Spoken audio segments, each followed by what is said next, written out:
చంద్రబాబు నాయుడు గారి నేతృత్వంలో కూటమి సర్కార్ ఏర్పడి సంవత్సరం పూర్తయింది.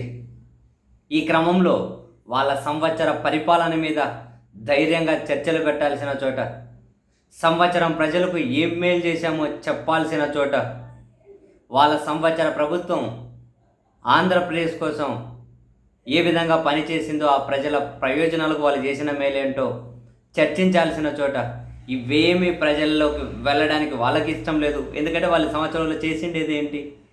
వాళ్ళు ఇచ్చిన హామీలు ఎక్కడ అమలు చేశారు? చెప్పుకోవడానికి ఏం లేదు కదా. అండ్ చెప్పుకోవడానికి ఏం లేదు.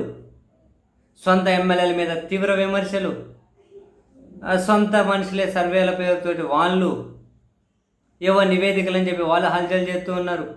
ప్రభుత్వం సొంత సర్వేలోనూ వ్యతిరేకత కనిపిస్తూ ఉంది ప్రభుత్వం మీద, ఎమ్మెల్యేల మీద.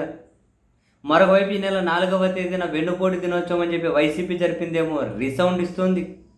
ప్రజల్లో ఏమో ప్రభుత్వం మీద వ్యతిరేక చర్చ జరుగుతూ ఉంది. వీళ్ళ దృష్టి అంతా కనుక అమరావతి మీద కేంద్రీకృతమైంది. ఆ అమరావతి మిగిలిన రాష్ట్ర ప్రజలకు ఏమంటారు, రోజు ఏంటబ్బా మొత్తం అద్దపు ఇంకేం లేదా రాష్ట్రంలో అనే ఒక రకమైనటువంటి అసహనం ఫీలింగ్ ప్రజలకు కలుగుతూ ఉంది. అండ్ ఇప్పుడున్నటువంటి అమరావతి భూములు ఏదైతే ఉంటాయో అవి సరిపోవు. ఇంకో 40-50 వేల ఎకరాలు సేకరించి దాన్ని మార్టిగేజ్ చేసే డబ్బు తీసుకొచ్చి ఆ డబ్బుని ఇక్కడ ఖర్చు పెడతాము అని చెప్పి సాక్షాత్తు ప్రభుత్వమే పెడుతుంది. దానికి సంబంధించిన కసరత్తు చేస్తూ ఉన్నారు. దాని చుట్టూ వ్యతిరేకత, విమర్శలు కనిపిస్తూ ఉన్నాయి. ఇక్కడ కాంట్రాక్టర్లకు ఇస్తున్నటువంటి పనులు ఏదైతే ఉంటాయో 2 3 అని చెప్పి అవి విమర్శలు ఎదుర్కొంటూ ఉన్నారు. నలువైపుల నుంచి అన్ని విమర్శలు ఎదుర్కొంటున్నప్పుడు అదిగో అసలు జస్ట్ అటు ఊపితే లైట్గా తీసుకోవాల్సిన విషయం, ఒక టీవీ ఛానల్ డిబేట్లో ఒక జర్నలిస్ట్ చేసిన తప్పు కామెంటే. ఎవరు అట్లా మహిళల్ని కాదు ఎవరినూ కించపరచకూడదు, జనరలైజ్ చేసి అలా మాట్లాడకూడదు. ఆయన ఏదైనా కన్వే చేయాలనుకునేది మరో రకంగా కన్వే చేసి ఉండొచ్చు. సరే పుసుక్కన మాట్లాడేశాడు, క్షమాపణ చెప్పారు, దాంతో చట్ట ప్రకారమైన చర్యలు తీసుకొచ్చి ఇక్కడితో ఆపచ్చు.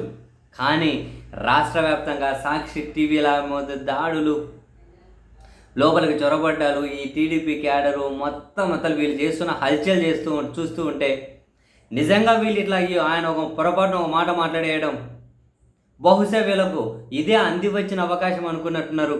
సంవత్సరం వ్యతిరేకత ఇక్కడ మన వైసీపీ మీదకు దొబ్బేయచ్చు అనుకున్నారు.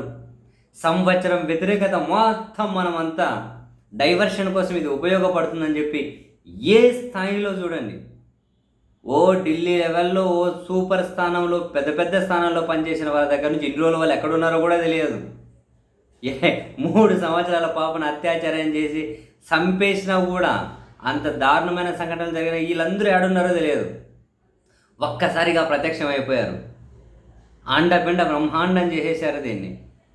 ఆందోళనలు అవి ఇవి వీళ్ళ లోపల ఉన్న కసంతా బయట పెట్టేస్తూ ఉన్నారు. డైవర్షన్కి ఎంత బ్రహ్మాండంగా వాడుకున్నారు. ప్రభుత్వం నిజంగానే ప్రజలకు మంచి చేశాము అని అంటే మీ సంవత్సర పాలన చర్చగా పెట్టండి. ప్రజల్లో పెట్టే ధైర్యం లేకని డైవర్షన్ ఏమీ లేని దగ్గర ఏంది ఇదంతా? జనాలకు ఇవే కావాలేమో. జనాలు ఆలోచించుకోలేరా? సంవత్సరమైంది అధికారంలోకి వచ్చి మా కోసం ఏం చేశారని ఆలోచించే టైము, తీరిక, ఓపిక జనాలకు లేవేమో, మనకు తెలియదు. ఏమీ లేని దగ్గర ఇంత హల్చల్ ఎందుకు చేస్తున్నారు? అసలు అటువంటి మాటలే మాట్లాడే కొమ్మినేని ఎందుకు అరెస్ట్ చేశారు? డిబేట్లు పెడితే అరెస్ట్ చేసేయచ్చా? ఇది ముందుంది ముసల పండగ అంటారు కదా, ఇట్లాంటివి చాలానే మిగిలే ఉన్నట్టున్నాయి. ఇంకా పోంగ ఏ డిబేట్ పెట్టేవాడు బయట ఉండే పరిస్థితి ఉండదు రాబోయే రోజులు. ఎందుకంటే కొమ్మినేని అరెస్ట్ చేశారంటే మిగతా వాళ్ళను అబ్బే ఇంకా ఎంత దారుణంగా ఉండాలో పరిస్థితి. ఎన్నిసార్లు అరెస్ట్ చేయాలి అట్లాంటి వాళ్ళను? ప్రతి డిబేట్కి ఒకసారి సంవత్సరంలో 360 రోజులు 65 రోజులు వాళ్ళని అరెస్ట్ చేయాల్సింది. ఎందుకంటే ఏ రోజు చక్కగా డిబేట్ పెట్టరు, ఏ రోజు చక్కగా డిబేట్ పెట్టరు.